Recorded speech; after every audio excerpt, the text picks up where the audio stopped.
It's a snow day, my dudes, and today we're bringing the heat with a very special guest, Jeremy Gerard. We got a special stream for you. We're going to talk all things Mythic. We're going to talk about the role-playing game and Legions Con, of course, and what else? What else we got? The Kickstarter, and I don't know, whatever else we got. So put down your snow shovel and come hang out with us for a bit. Machu, cue the intro.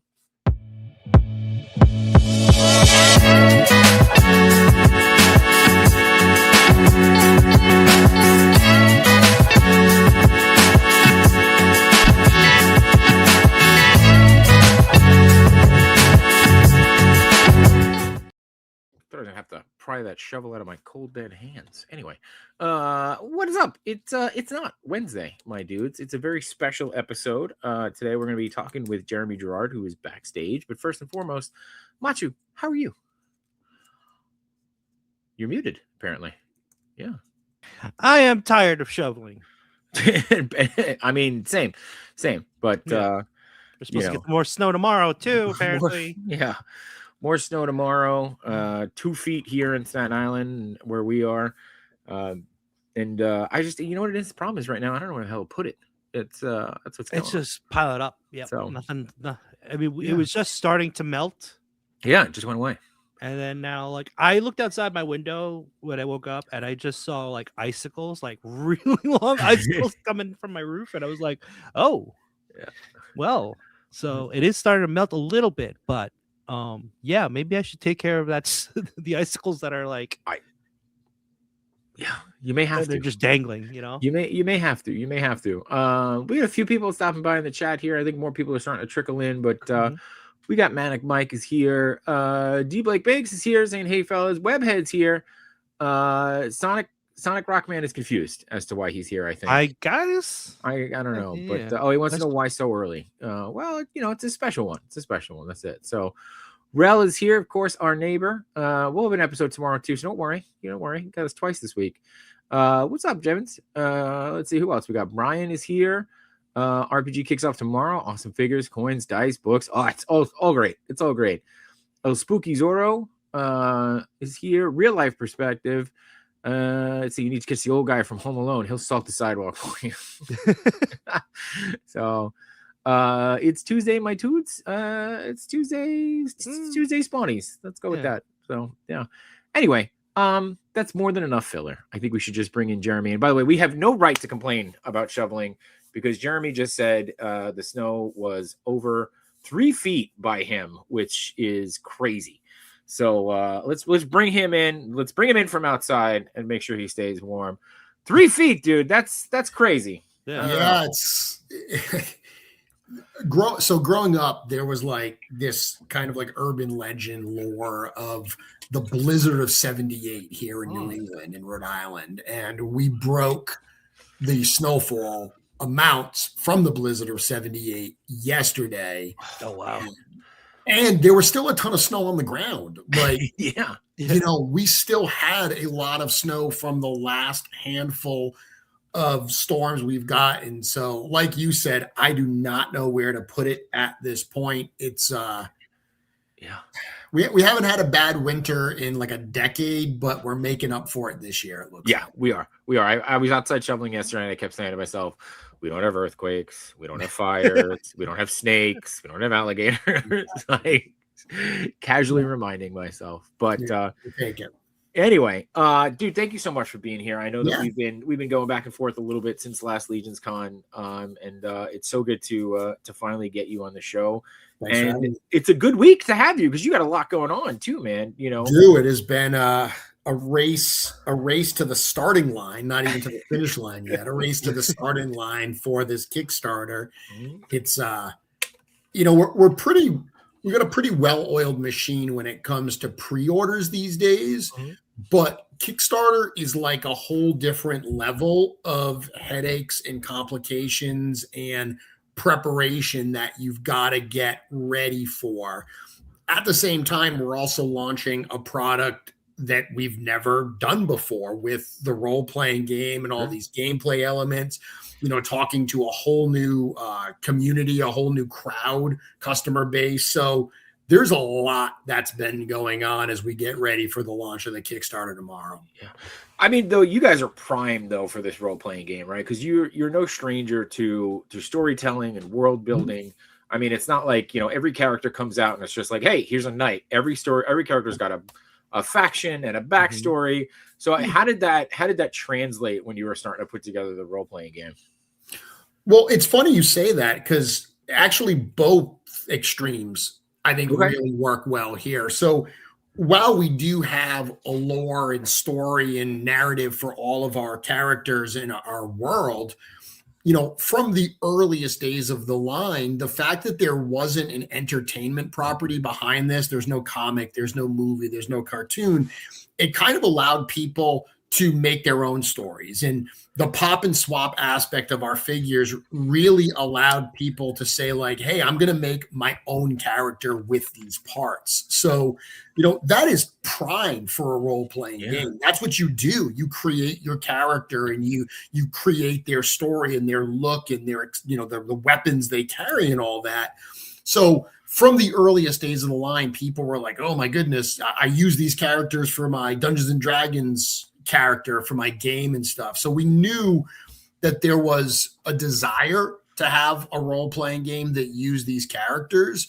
So that kind of open world, make it your own aspect of our toys lends itself really well to the game and to the specific products we're doing for this. At the same time, we do have lore, we do have story. So this is adding to that. One of the things Eric Treadaway, really, who created all of this, him and myself, we work on all the stories and the lore, but there's a lot of stuff that we've never had to answer. Questions like, what's the monetary units in the realm of Mythos? What are the days of the week? What are the holidays that people celebrate in Mythos? Like, things that have never come into play that make sense. You need to know how time works in a role-playing game. We've never addressed that. So all of those aspects, I think, are going to add to the lore that we've already established. At the same time, we're making sure that all of the stories, all of the adventures that are going to be part of this game work side by side with the bigger picture narrative that we're telling. Okay. What was one of the, so when you're talking about that in terms of kind of just developing everything, like even something as simple as like, the coin, right? Or money. What was the thing that struck you the most in terms of like, hey, I didn't think about that, right? Like, what was it? Was it money? Was it holidays? Was it, hey, time. How do these dudes use the bathroom? You know what I mean? Like things like. It was time. It was our resident game master, Cameron, who really spearheaded the creation of, the player aspects of the game, the actual gameplay mechanics. That was Cameron. And, very early on, he said, how does time work in Mythos? And, what are the days of the week? How many hours in a day? What are the months of the year? Like, what are the seasons? Like, all of those questions where we're like, wow, never once in all of the stories have I thought about anything but day and night. Right. Like that really surface level of day and night, that's really all we've thought about. Because, I mean, hey, we have vampires. But thinking about the months of the year, so creating an actual calendar that works for Mythos, that was for me, and that was an early on. Like, we talked about this very early on in the development of the game. That was really the thing that made me say, like, oh, wow, this is going to add a lot of richness to the world building aspect of the realm of Mythos. So I want to touch more on time because I'm curious to see whether, we're going to talk about a 24-hour day or how that works. But Johnny actually answered the question about how everyone uses the bathroom. It's obviously the 3 shells. So the 3 seashells? The 3 seashells. It's obviously that. So I just watched Demolition Man. Did you really? Yeah. I saw it was on YouTube for free. Yeah. Oh. We got a couple of people here checking in. We got Amateur Hours here. We got Needles. What's going on, Needles? Good to see you. And Cullen. We got a lot of new people. So, I'm gonna take a page here from Webhead to say, please smash that like button and subscribe if you haven't. Ooh. Thanks for watching and supporting. Appreciate you, Webhead, for always doing that. Always a good dude in the toy community. And we got Tenny who we like to say whenever, so Machu, huge in the toy photography world, but when we go to Legions Con, Machu sister. becomes Tenny's brother. Like that's it, because Tenny is bigger in the cabal, he's bigger in the realm. It's just how that works. So Awesome. yeah. Oh, and we got toy culprits as well. But yeah, so when you're developing time, and like you said, you're only thinking about things as night and day, but obviously there's more to that. Is it, are you thinking 24 hours? Are you thinking, longer than that? Where did you net out? So it was trying to create something that's totally foreign to what we already know. We decided was going to be like a hurdle that you have to get over. And there's already so many things that you have to get over, learning how to use magic and everything in our world, trying to figure out something other than a 24-hour day, 12 months of the year. I think we actually have 13 months of the year. Okay. Which I frankly wish we had 13 months of the year, because it's tough to cram in all the releases that we have in 12. But that was the thought. Again, this was something that, Cameron came up with. He suggested where we go with those, the elements of time, the units of time, but basing it on what we already know as the hours and the days and the seasons. That's where we started with that. And this, like so much we did in the game, start with something that feels familiar and then make it mythic. Like, okay, how do we twist this a little bit to make sure that it has the feel that we want for Mythic Legions? Got it. Cool. And I love kind of taking that into the money aspect. And you guys showed this off on the stream. The money thing is something I'm fascinated with, especially like when you get into, like Star Wars, right? And you think about credits and how you translate credits. And you guys showed this off, and I'll share the live stream from last night. And if you guys haven't seen it, go check that out. Obviously going to go way more in depth, but these look fantastic, man. And these look like they really do obviously fit into the realm, but also something that wouldn't be outside of something that we would use, right? So no, and this is an example of make it mythic. Yeah. So our game it was created on something called the Open Game License. It was written with the Open Game License. So for anyone that doesn't know what that is, the world's most well-known and popular role-playing game, they allow their game mechanics to be used by other developers. There are certain things you can use, certain things you can't. But the advantage of building it on the that platform, which it's compatible with the 5th edition of that game. Okay. It's something that most players that are versed in role-playing games already know how to play. And they've already tested this to the point where people that are new to role-playing games, they know this is going to be easy for it to learn. So we started with that platform and then made it mythic. So part of that platform is monetary units: platinum, gold, silver, bronze, copper.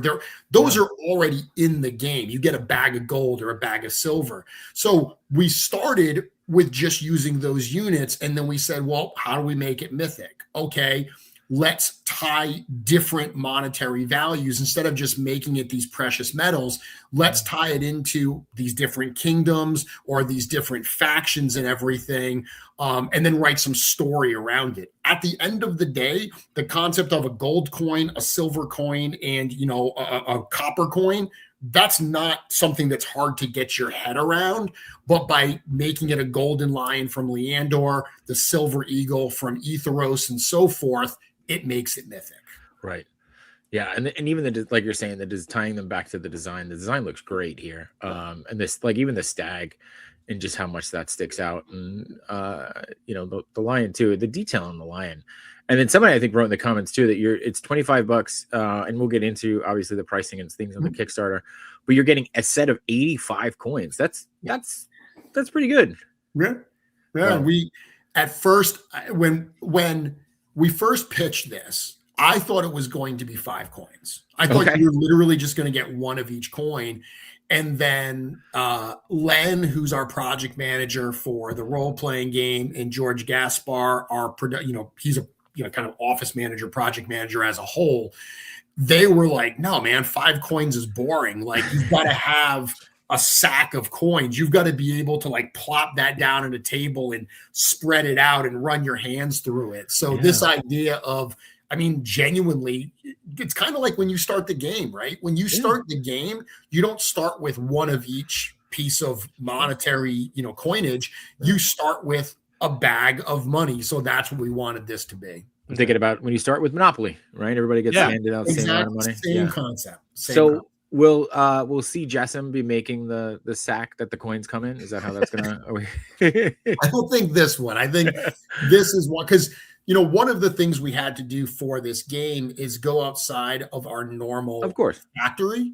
While the factory we work with, I mean, they're a factory. They can produce a lot of different things. They could absolutely produce some of this stuff, but we decided to partner with a factory for the game play materials that specializes in this stuff. Okay. Like, this is what they do. They make tabletop role-playing games and books and all that stuff.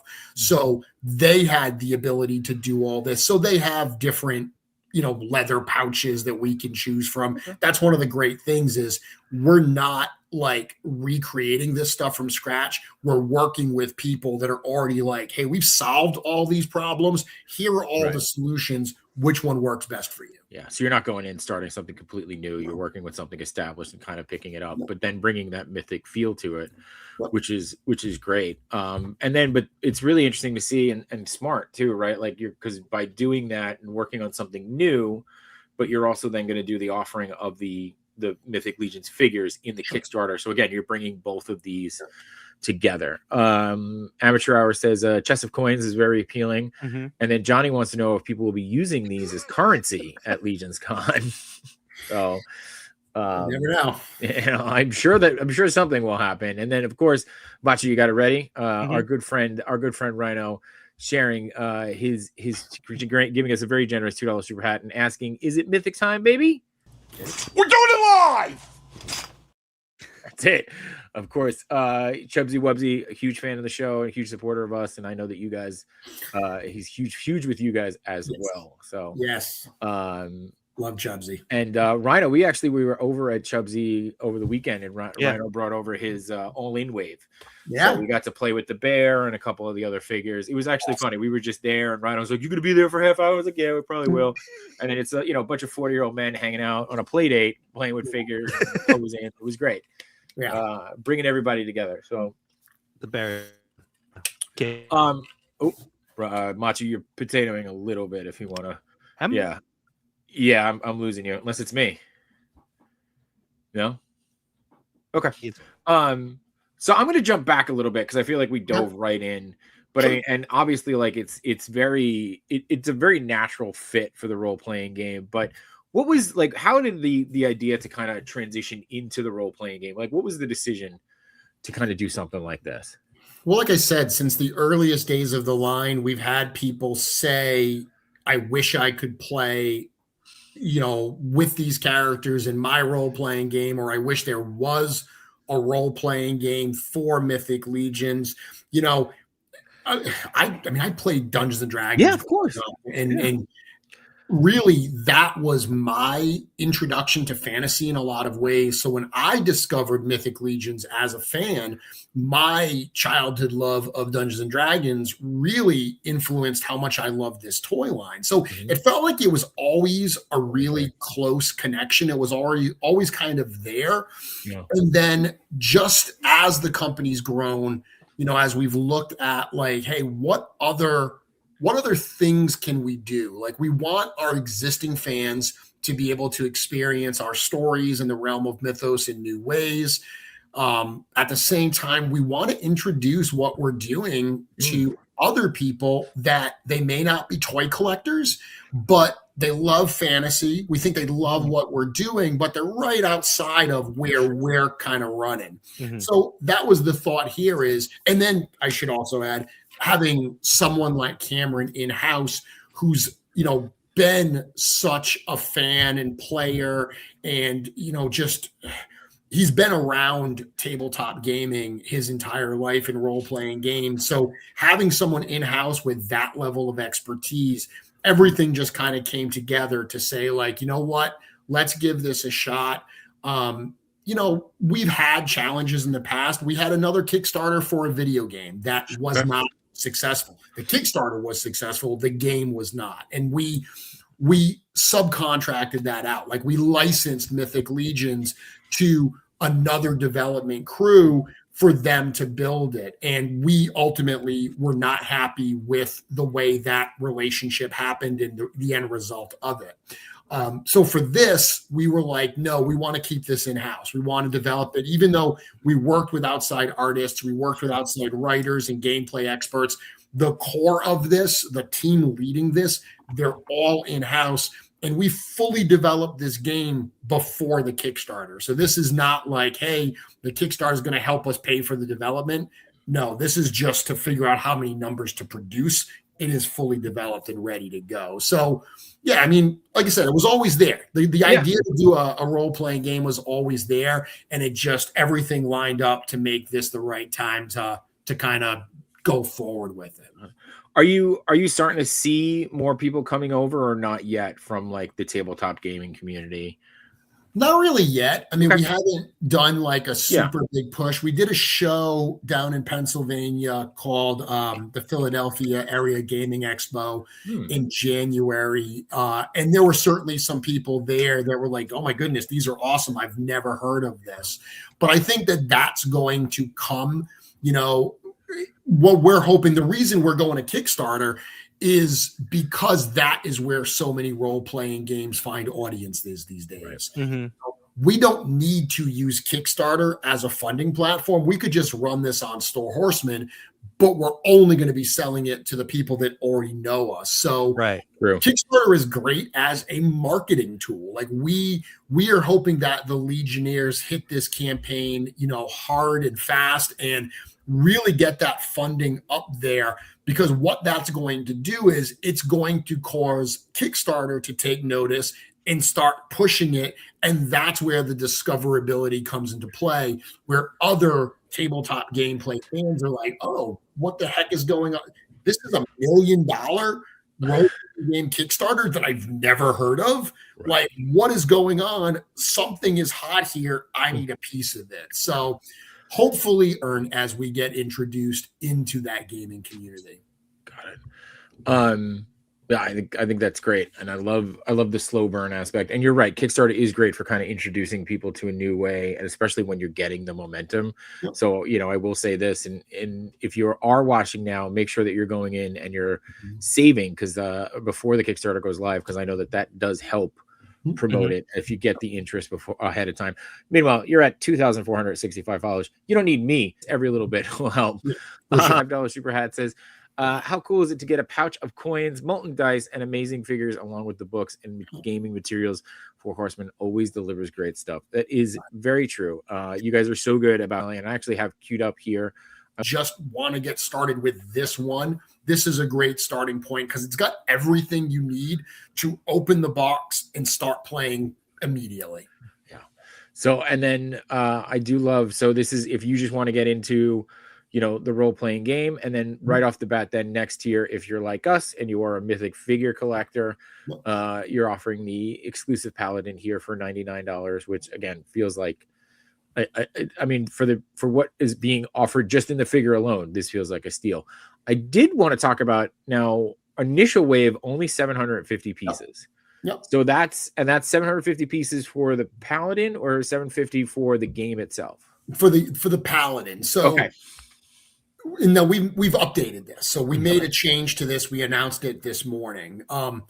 We made these deluxe heroic Paladin clerics to release this figure at San Diego Comic-Con last year, because that's really where we kind of put our foot on the gas and started promoting this game and this Kickstarter. We made quite a few of these, but to say that the demand has overwhelmed us would be an understatement.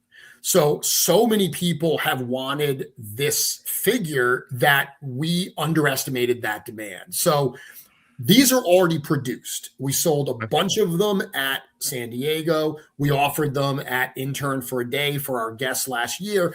And then we had some available for this particular Kickstarter. We were going to do 750 as a pledge level item with this beginner box. And we also took 750 and added it to like an all-in style add-on tier. The minute that we revealed that, we heard the community say, like, that's not enough. I want access. I want to order more. These are going to sell out too quickly. I mean, we don't want to make things limited for the sake of making them limited. This is just the number that we already have made. Right. So we talked this morning as a management team, and we said, like, hey, let's just do a second run of the figures. By doing a second run of this figure along with all the other, we have to make all the other figures anyway. We can lift all the limits. So now, while this is still available for $99, we've now added an exclusive mini that's the Paladin in those black and gold colors. So that has now been added to this set. The price remains $99, and there's no limit of $750. Additionally, now that add that all-in set, there's no limit on those as well. We even actually lowered the price on it by $20, and we've added this heroic Paladin as an add-on item. So if you buy this as your pledge level and you want 2 extra Paladins so you can use all 3 heads in different ways, you can add 2 additional Paladins as add-on items in the Kickstarter for $60 each. That's not bad. That's great. And I like the addition of the mini too. You know, yeah, well, yeah. You know, because this level here was meant to be like, hey, this is your entry point. Like for $100, under $100, you're going to get all the gameplay materials you need to get started and this really desirable figure. So by lifting that limit, this is still a great entry point, but we said, like, okay, now that there's no, you know, there's not the exclusivity of the only way to get this figure, what else are we going to do with this? And the idea, we already have the Paladin mini painted like the red kind of Paladin, which is one of the base player figures. So we just said, well, hey, let's make that little mini in the black and gold color, because the minis and the figures, they go hand in hand in gameplay. It's all of this is optional, but if you're using a mini on your 1-inch grid map, we have a mechanic that we call the Mythic Encounter, which basically what happens is when you get to that boss level battle, you swap your 1-inch grid map for a 4-inch grid map, and you can use your action figures on that grid. So, that's cool. Well, you know, because a mini is always pre-posed, right? Right. Well, with the figures, like, you can, you know, if you're casting a spell, pose your figure that way. If you're going to land a blow, pose your figure. So what we play tested this at Legions Con, and at first what seemed almost like something of a gimmicky type game mechanic of, oh, you can play with your figures. The players loved it because they got to pose the figures, and during gameplay, when it wasn't their turn, you know what they did? They played with their figure. They held that figure in front of them and they posed it and played with it. So all of that goes to say that, like, yeah, man, you know, we love the community. We want to give them cool toys. That is quite literally our job. In this particular case, you know what? Whenever you do something that's an in-stock item, you have to guess. You have to say, we think this is how many we are going to need based on similar numbers that we've sold for other figures. And you always want to be kind of cautious. You don't want to overproduce things. We're a small company. Yeah. Overproducing is a way that we, like, hurt ourselves. Right. So we made a number. Yeah. In this case, we were wrong. We didn't make enough. We're happy to make more. Yeah. I think once the game really starts taking off, and especially at Legions Con, Machu, you should offer a service where for a platinum coin, you'll come around and pose the figure, and that'll increase the hit points of the pose. So I think we should do that. But you know, you touched on the fact that you're a small company, and I was gonna just call out how much love you're getting out here, and also add to the fact that you guys, you know, you're not afraid to pivot, right, or to make adjustments as you're going, but also you do listen to the fans. And, you know, I mean, you'll see just in here the couple of quick comments as soon as you started talking about that. Super appreciate and lifting the limits of the Paladin. We have a fair chance of getting it for Fortress Manages. Calling out Collector 425, who's saying, Prat, what's up, Mitches? We'll see them tomorrow on our Wednesday show with Between the Two Sentinels and the Grown Ass Man Toys, but also Wholesome Warlock saying making the Paladin more made to order is so wholesome. We also got Chewy in the chat. What's going on there? And you know, Fortress Madam is saying Four Horsemen continuing to take care of the fans. And you've totally made Jevin's day here. by lifting it just in front. So it's really cool to see that, and really cool to see just, you know, how well you guys do that. You take care of the fans, and, you know, you really building that community, you know what I mean? Like, just kind of helping enforce that. You know, again, it's what other companies should be doing or could be learning from, and making that movement there. So, you know, again, we're toy fans, we're toy collectors, we get it. This is supposed to be fun, not stressful. We can't honor every request. You know, we get requests that sometimes just don't make sense for the company. You know, we see comments that people make where they say, oh, they should be doing this. And it's like, you guys have 5% of the information. If you had that other 95, you'd probably know why that's not realistic. No. But we listen. You know, listening, it doesn't cost us anything to listen. Sure. And to say, you know what, is there validity to what they're asking for? And if there is, and there's a way that we can, you just use the word pivot.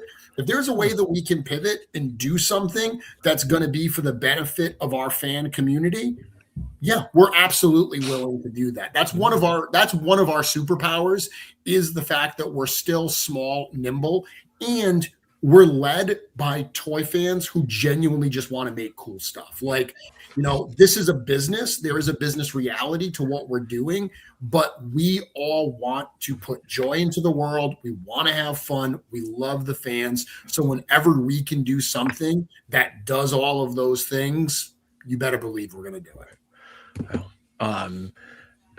Sorry, I just got a text message that totally threw me off there, but I love hearing that, and I love hearing that you're going to continue to do it. But I also love that you're calling out the idea that it's 5%, right? At the end of the day, you are still a company, you know, and you have to make things happen. All right, I'm going to jump ahead here in just kind of in what you guys showed a little bit. Again, seeing all these detailed painted minis, they look awesome. And it's really cool too, to just kind of seeing how much, you know, the price point's not outrageous, but also the idea too that you're offering the grayscale to let people paint their own. I mean, we know that there's so many talented people out in the in the community themselves, and giving them a chance to kind of customize their own. But then you've got, you know, these figures, and these man, they are so great, and really excited for these to be coming out. And so now this is the full party, coming in at the 400 price point. But that now is in addition to getting the set, or this is like an add-on. You can either use this as your initial pledge level, or you can add this on. There's nice. Yeah, there's multiple combo sets. So there's one that's like just what we call the core 6. So it's those 6 figures that you see on that top level. This particular one, because this also comes with the character packs, so you actually get 2 of each of those first 4 figures, because the 4 figures you see on the second row, those are basically just the top figures with the add-on packs, the character pack parts swapped onto them. So this will get you 10 total figures, the 4 character packs, and the 3 add-on packs. Cool. Again, you can do this either as a pledge level item. There's also another tier that for $20 more you get all of this plus the beginner box, because again, this is about a game. We want to encourage people to buy the game. So for $20 you get that $45 beginner box added on, and then of course there's the full giant, I want literally everything, all the game items, the coins, the core rule book, the minis, everything. But this for $419 you get everything we just looked at, plus that beginner box. And then this is that mega offering here. So this is the mega offering where you get everything. And then there's one that you're not going to see in this this stream here, because we changed it. But basically it's this plus that San Diego Paladin Cleric and the exclusive mini, and it's $680. So the Paladin is $60, right? Yeah. We're basically just adding $60 onto it, throwing in a free exclusive mini. If you were like, I want everything, $680 will get you all of the gameplay materials, all of the figures. It's either a pledge level item or an add-on. So again, we're trying to make it as easy for people to get what they want and back this campaign at a level that works for them. Right. And that's great too, right? You're offering different levels for different people. And like you're saying, what's interesting too, and what I love about this is if you don't want, the game, the tabletop game there, you can just get the figures. There is a tier straight for the figures. So again, giving the offering to everybody, but also kind of giving a bit of an incentive to get people interested in the game. And we know for sure, right? I'm sure you guys are already planning Legions Con this year. I'm sure that there's going to be, a game night or, a game class and things like that. So just getting into the game now is going to give you the opportunity to for you, right? To just get further into the community with everybody. And I'll also add that, this is just wave one. We're not doing that was going to be my next question. We're not doing this saying hey, this is a one and done thing. We're putting it out there. That core rule book, that beginner box, there's a bit of an evergreen aspect to this. That core rule book is going to be the core rule book for probably a number of years. But we've already got additional adventures and additional gameplay items planned. We already have 2 additional waves of action figures that are totally planned out specifically for Mythic Legions, the role-playing game.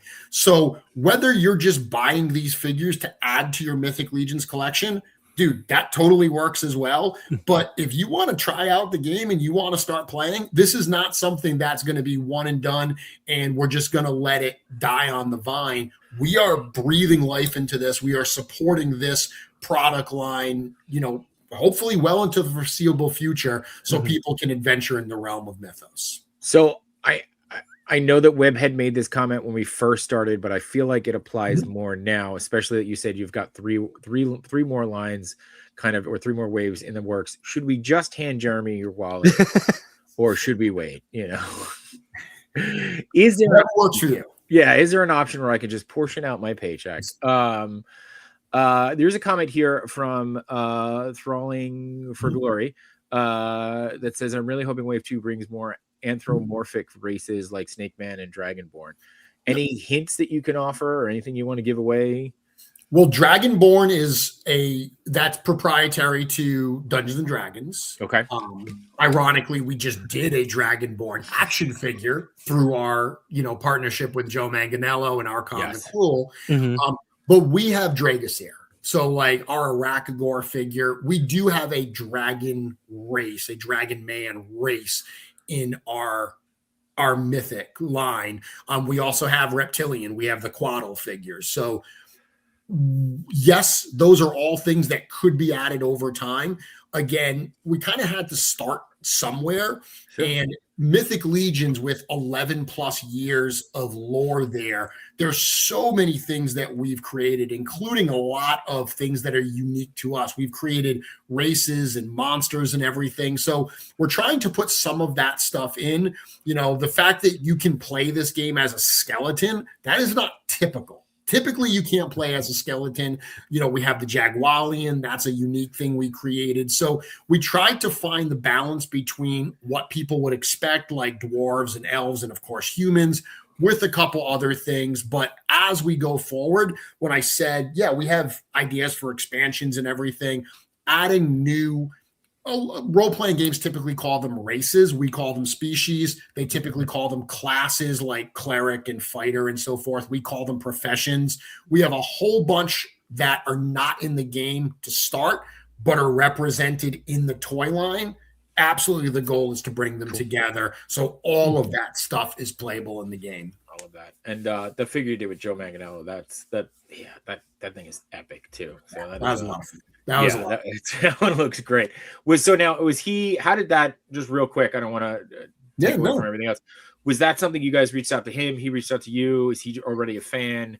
Will he be doing signings at Legions Con this year? How was that, So he reached out to us. Joe's been buying our toys for quite a few years, actually. And we actually shot a documentary with Joe, and it covers a little bit of this in it. But yeah, Joe's been a fan of our stuff. He's obviously a huge fan of, fantasy in general. So he's been buying Mythic Legions for a number of years, and Cosmic Legions, actually. And he reached out to us just to say, like, hey, I really love your guys' products. I have some characters of my own that I own. I wonder if you'd ever be interested in like a collaboration. So we started talking about it, and Joe being the Hollywood busy person that he is, he's got so many different projects. It didn't line up for a little bit, but once it lined up, it's almost like it took a long time to get to that first stage. But once we got to that first stage, it moved very, very quickly. Right. So yeah, as soon as we started talking to him, Eric and I did a kickoff call with him just like as an introduction. And the minute we hung up the phone, we were like, yeah, man, this dude, he's one of us. He like really, really gets it. So passionate about his characters. We really hit it off very well with him. So it was an absolute joy to work with him. And dude, his characters are so cool. Like the characters he presented us, every one of them just looked really, really cool. Joe's a very similar age to like Eric and myself. So we all grew up with a lot of similar things that we were interested in, a lot of the same kind of movies and cartoons and everything we watch. So the stuff that he thinks is cool is very much in line with the stuff we think is cool. Yeah, that's great. And so does that tie back to the documentary that you guys have coming out? Or that you guys have been working on, or is that a separate documentary? So we did, we've done two. So the Joe Manganiello Archon the Cruel project, that was released under our Infinite Legions banner, which Infinite Legions is basically our way of partnering with other artists and creators to bring their characters into toy form as Legions compatible figures. So this is not just like, yeah, we're going to make toys of your characters. Sure. Like, these are built on the Legions library of parts. So every time we do one of these Infinite Legions launches, we drop a short, like 30-ish minute documentary in front of that pre-order. Mm-hmm. So there is one that's already on our YouTube channel about this project with Joe Manganiello and Archon the Cruel. Got it. Okay. And so that is then, but earlier this year, I feel like you guys, or maybe towards the end of last year, you guys announced a straight up either Four Horsemen or Mythic Legions documentary that is going to be coming out, or did I totally misinterpret that? So the only document we do have an in-house filmmaker now, a videographer, Eric's brother, Brad Treadaway.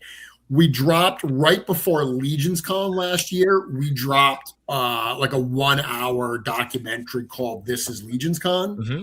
So we're doing more stuff like that. Okay.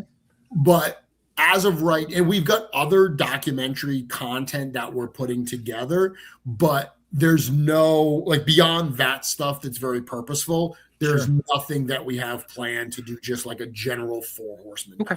Got it. I wasn't sure if there was something more in the future. And then I feel like I read this somewhere, and if I'm totally wrong, feel free to call me out. Sure. But being a part of kind of that film and television society kind of thing, or tying back to that, did you guys do a sculpt for Succession? Was that right? That there was something in Kieran Culkin's office that was very Four Horsemen like? Yeah, but it's actually funnier than that. Oh, see, I pay attention. Oleg Thygar from our Cosmic Legions line was on Succession. We didn't sculpt it for them. They came to us and they said, hey, we need to dress the set here. Can we borrow a bunch of your stuff? So we're just moving into a new studio space now. We have our own building, but for years we've shared space with a company called BB Props in Little Falls, New Jersey. They are a company that makes props for film and television and Broadway and all this type of stuff. So members of our team, we've actually done prop work for a number of shows like Succession and Severance and lots of different stuff, and Saturday Night Live. So they contacted the people from that show. They contacted BB Props and they said, they knew that they worked with a toy company because they had been in the studio. They said, can we borrow a bunch of the stuff. This was a few years ago, right before Legions Con, where we were going to bring all these figures to Legions Con to show them off. So they actually, the Succession crew picked everything up, shot them, had to return them so we could bring them to Legions Con, and then they picked them up again to finish their filming. So it worked right around Legions Con. Now, there are some Cosmic Legions figures on the shelves because I guess in succession they're making like a sci-fi movie, and these were supposed to represent the characters. The thing that you can really see is a bust of Oleg Thygard. That's the most visible thing. So that's, and we still have that's in the studio. That's kind of how that whole situation happened. That's how that works. Oh, that's cool. That's cool to, and again, just cool to just kind of see again how much we are integrated now into pop culture. Yep. Did Kieran Culkin sign it? And you just like you just wiped it off. You were like, "What are you doing? Don't mess with our stuff." There's actually a Saturday Night Live skit as well where someone's talking about being a toy collector, and if you look at the display case behind him, it's filled with Legions figures. Oh wow! Okay, that's cool. I'm gonna have to look that one up now. So I just want to jump in. There's a question here from Fortress Minimus asking if the the game will be fully compatible with D&D version 5 if we already have expansion books and maps. It is. So it is compatible with Dungeons and Dragons 5th edition. There are a number of different elements about Mythic Legions, the role-playing game, but because it was built on that foundation, there's definitely a lot of crossover there. If you know how to play 5e, you absolutely will know how to play this game. There will be crossover stuff. We've got, like, one of the things that's different about our game, for instance, is since the earliest days of the line, we've had the factions, right? The Army of Laodiceus, the Lithia's Brood, and so forth. They're such an important part of our lore that in Dungeons and Dragons, there's really no mechanic for factions. The way that I always say is when you play role-playing games, you have your own character and you want to level up your character and find cool stuff. You also have the adventure party that you're with, and you want the adventure party to get stronger and better. Right. But in Mythic Legions, the role-playing game, you also have a faction. You have a kingdom that you are a part of. So we have a mechanic where when you make decisions that benefit your kingdom, or on the inverse of that, hurt your kingdom's greatest enemies, it opens up new abilities for your character. So got it. And it depends which faction you're from, what those abilities and extra powers actually are. So that's a mechanic that isn't in Dungeons and Dragons 5e, so it won't be directly compatible. But anyone that's a game master that knows how to do this stuff, they'll be able to mix and match those things. I love that. I love the integration. That's great. And it just, again, like you said, it started out in your head that made sense, and now you're just fully bringing it forward. All right, so you've thrown out a lot of names. And I am someone who has famously gotten names pronounced horribly wrong. Okay. How do you guys come up with the names? Where is do you sit around? Do you just throw names in a thing and pull them out and put both together? Where does that element come from? It depends on the character, but to answer it, for the most part, we look at what the core character elements of the character are. And then we look at other translations of that word or other characters from mythology or stories that have similar attributes that we can connect this character to. So really, both Eric and I are very much students of kind of mythology and literature and all that stuff. So we like to look for inspiration in those type of things. But a lot of times it's even just saying hey, this character has a very Norse type feel to it. What is the word for skull in Norse, in Old Norse? And that name, that comes up to something like Scully. So then we add an extra consonant to it, and that's how we get Scally. And then we say, well, we got to give him a badass second name, Bone Splitter.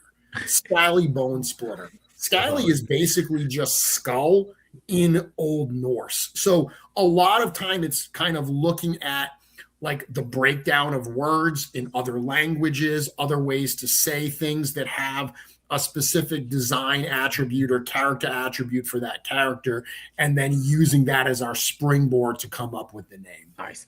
I love that. That's great. I think that actually makes a lot more sense than what Wholesome Warlock is saying, and that all names are chosen with a Ouija board, and then they add an extra. Well, the second part is correct. We always, that's an ongoing joke that whenever we put a name up there, Eric's always like, what about if we just add an extra T on the end? And we're always like, perfect. That's the answer. I had to pronounce Ukjak for a video that I was doing, and there's a back and forth through audio chat of me and Trevor just literally like trying to pronounce it, and he's like, no, it's Ukjak, and I'm like, I don't hear the difference. What am I saying wrong? Well, and that one, okay, so again, love it. That one was named after Greg, Big Greg, who works with us, you know, and that was a case where the working title of that character was the Walking Cathedral. So Eric designed that character to have very gothic cathedral-like design elements. So the entire time we were working on him, he was the Walking Cathedral. And then we started looking up a lot of different words for aspects of a cathedral, and nothing felt right. Everything that we were doing that was twisting around architectural names for that character, it just didn't have the right name. And then something happened, and we just kind of looked at Greg, and I said, hey, a lot, because it's supposed to be an ogre. And I said, a lot of our ogres have names like, you know, or orcs and ogres, Urzok and Unkin and Urku. So I said, let's name this character Uchak, you know, and name it after Greg. And we didn't tell him, of course. We waited until G-Con when we could reveal that on camera. But yeah, that's just another, sometimes there's like a tribute style aspect where, you know, someone in the community or someone that is part of the studio, we want to give them a fun little nod on a character, and that's where the name comes from. I love that. And if for anybody watching who doesn't know Greg, when Jeremy says you looked at Greg like this. Greg is the only one who makes me feel like a backpack, and I love it. So we got Too Much New Toys in the chat saying Big Greg is a good name. We also got Nostalgia Unboxes here. What's going on, man? Howdy. He says howdy, boys. And Dave Orkin is here as well. So again, appreciate everybody jumping in. I know this is a midday stream, and I love this. And you know, Jeremy, we've pulled you away from meetings and things that you actually have to do. So we're gonna get a few more questions, and I think we'll call it a day. Sure. I would be remiss if we didn't ask about, you know, the dragon. I mean, we're dying to get this thing. Not that we have room for it, but you know, how are things going with the process and the dragon? I wish I had a really good update for you. I don't have much of an update. So Chris just got back from China. Okay. He went to China right before Chinese New Year to look at progress on the dragon. Things are moving along. There's just a lot of different parts. It's crazy that, you know, when we do a normal action figure, it's like we've got to make sure certain things fit a certain way, but just something like this, the amount of articulation points in the tail alone is more than in most action figures. So even just something about that, like how do we connect? At what point does it become bendy? What is the gauge of the wire that's going to be in it?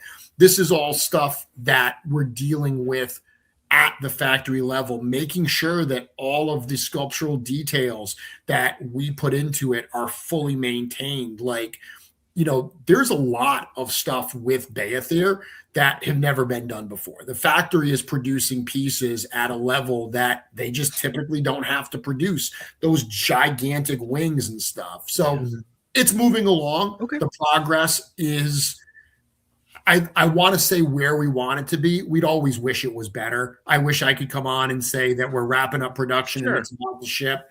But at this point, we unfortunately do not have a date for when it looks like production's going to happen. It's still in the pre-production process as we iron out all those things. Because the worst thing that would happen is obviously we rush this and then the wings don't stay the way they're supposed to, or the feet don't support it. So making sure that the final product we deliver is what we promised is what is most important. But fingers are still crossed that it will be shipping some point this year. Okay. Hey, look, I think, you know, I mean, I'm going to speak for myself, but I would prefer it to come a little bit, you know, come in the route it's going, as opposed to being early and having problems. So Right. Exactly. I'm thankful for that. So, okay. And then, last thing I want to ask about, because we have you, Legions Con this year, what, anything new, anything big, anything, we're making any changes? We're still, you know, anything at all that we can start to tease out. Because again, Macho and I, we travel to a lot of different cons, but we love calling Legions Con is definitely our favorite that we go to. You know, as you know, in my pain in the ass emails that I wrote to you, we do a live from Legions Con every year. It's one of our favorite lives. We get everybody in the room. You know, if we want to make that more official, we can talk offline. But yeah, it's definitely our favorite of the year, and we want to make sure that if there's something new and exciting, we should be prepared for. Yeah, so nothing to announce yet. So okay. Legions Con, the month of March is crazy for Four Horsemen Studios and me personally. So just the amount of travel that we do in the month of March. Now we've got this Kickstarter to support through August 4th. So really, we're going to probably start hitting the gas on Legions Con come like April. Okay. So come April and May, we'll start seeing the reveals of this year's exclusives. I'm super excited for this year's exclusives. I think we've got something that's going to be a big surprise for a lot of people. We'll start announcing that stuff. We've got a new Armory experience planned for this year. You know, the Armory experience is something that it is so much work logistically to pull that thing off, but it has become such a hit of the show that we've almost, you know, we kind of created a monster in the Armory experience. Unintended, yeah. We now have to do it. Yeah. There's a couple other things that we're working on to bring some exciting new elements to the show. I don't know if it's going to happen yet, so it's a bit premature to figure out if we're going to do that. But I can tell you that everything you love about Legions Con, that's all in place. I mean, last year we announced that we signed a 3-year contract with that hotel. That was specifically because we knew how important it was to have a home. You know, we wanted the fans and the attendees to know that we were committed to this show long term. We've got a home long term. So yeah, I mean, the dates are already out there. We're excited for it. Hotel rooms and tickets and all that stuff, that'll probably open up in April. And then it'll just be kind of a march towards the reveals and announcements and the surprises leading up to Legions Con 2026. All right. Well, Johnny has already spoiled the special Legions Con 2026 2-pack will be between 2 Golem Sentinels. I love that. There you go. Thank you, Johnny. We'll put it out in the universe. Maybe it comes true. Yeah. All right. I would be remiss if we didn't share. Here is the Kickstarter page for the Mythic Legions, the role-playing game. If you are not already subscribed, go and hit that little notification button. This way tomorrow when it goes live, you're the first to jump in there. Remember, only 750 available. Oh, no, sorry. We canceled that. We canceled that. That's gone. That's gone. That's gone. Just go get it and make sure you back it, because I'm sure you guys are going to do an amazing job of all the tiers and the unlocks and all that kind of thing coming soon. But Jeremy, man, thank you so much. This has been awesome. I appreciate you taking time during the day. And, you know, anything else we should tell the people, or if they should know where to keep up with you? No, I mean, like, you know, these days I'm not posting as much on my own personal Instagram because I'm so busy with all the studio stuff. But yeah, I mean, follow the Four Horsemen, you know, official channels on like Instagram and Facebook and YouTube. That's really where you're going to get your news.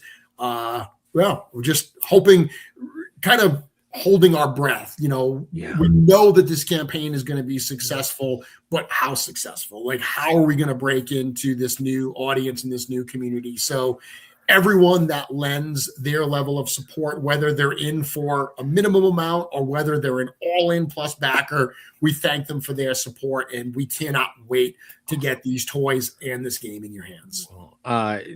I think Nostalgia Unboxed here is pitching a podcast on our own podcast. He's saying time to start a podcast for the RPG. So there you go. You can just see the excitement already for it. So, but dude, Jeremy, thank you, man. And if you guys are watching now or you're watching on the replay, we appreciate the hell out of you. We wouldn't be doing this without you. So talking to awesome people like Jeremy, and we'll see you at Legions Con, but we'll see you before that. Are you gonna be at ZoloCon this weekend? So I am not. I was supposed to drive to Zolo this weekend, but between the 3 feet of snow and just everything else that I've got going on professionally in the next couple of weeks, I've decided to skip this particular show. So well, I will miss that show. I absolutely love ZoloCon. I will miss going. But of course, Four Horsemen Studios will be there. Our traveling exclusive, the Legendary Warrior, that will be there. So if you're in the area, come by the table and say hello. And we'll be there on Saturday, so come find us and just say hi. But all right, Jeremy, thanks again. Matsu, let's go home. Let's get out of here, man. Make some content. Go be proud of yourselves, guys. Thank you. See ya.